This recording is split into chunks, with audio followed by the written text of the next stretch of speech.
you want to communicate atheism to the world, and we want to have a connection with you as a human science. being. I want to communicate truth. Good.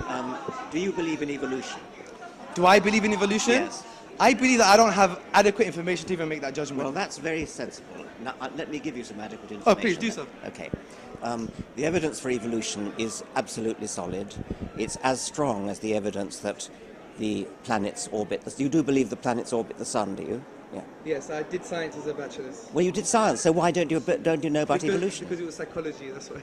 Well, psychology ought to include evolution because the human mind, the human brain, is an evolved organ. Okay, the evidence for evolution, although it happened a long time in the past, so you can't actually see it happening, or most of the time you can't.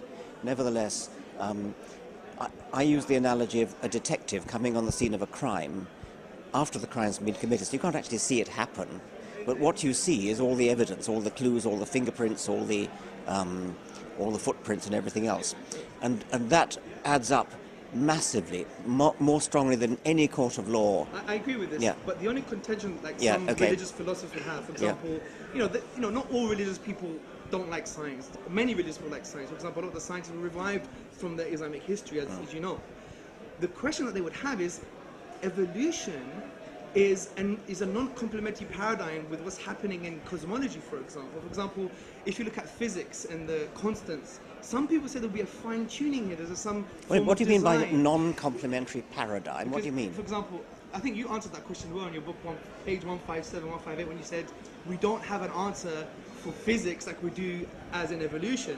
So the question you posed was, who designed the designer? Yeah. And I think what some Islamic philosophers contemporary would say, that's an interesting question, but even in the philosophy of science, and I think downstairs you wanted to ignore that question about the philosophy of science, the best explanation doesn't require an explanation. And to have an added infinite regress of explanations undermines the very fact that we need an explanation.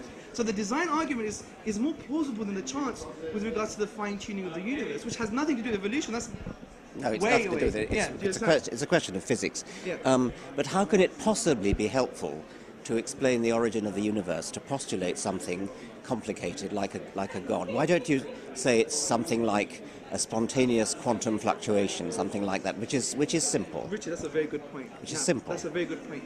But haven't you assumed that God is complicated and made of many parts? Well, God's got to be complicated, hasn't he? Otherwise, because he couldn't forgive your sins and listen to your prayers. No, but you're misconstruing physicality for like an entity with ability.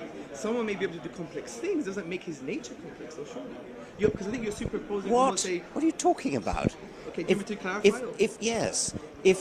If God is capable of listening to prayers, forgiving sins, knowing when you've done wrong and punishing you for it, how could he possibly be anything other than complex? So are you saying that the design argument is not plausible because it creates more questions than it answers? Is that what you're saying? Yes. Okay, but don't you think then a bloated multiverse or multi-universe is far more complex? No, I don't actually. A bloated multiverse. It has no rational force, does it? A bloated multiverse is actually rather simple. It's just very wasteful. It's very uneconomical. But that's not going in line with Occam's razor, though. Do not multiply. Yes, it does. Right. It does really. No, it does rather. How does well, it do that? it's not. For a start, it's not beyond necessity. If it actually helps to explain something, it's not very complicated. It's just saying there are lots and lots and lots of universes. Well, you're saying there's an infinite amount of universes. Well, I'm not saying that, but that's the theory. Some physicists do. I'm not necessarily. Designed by an intelligent creator, omnipotent creator.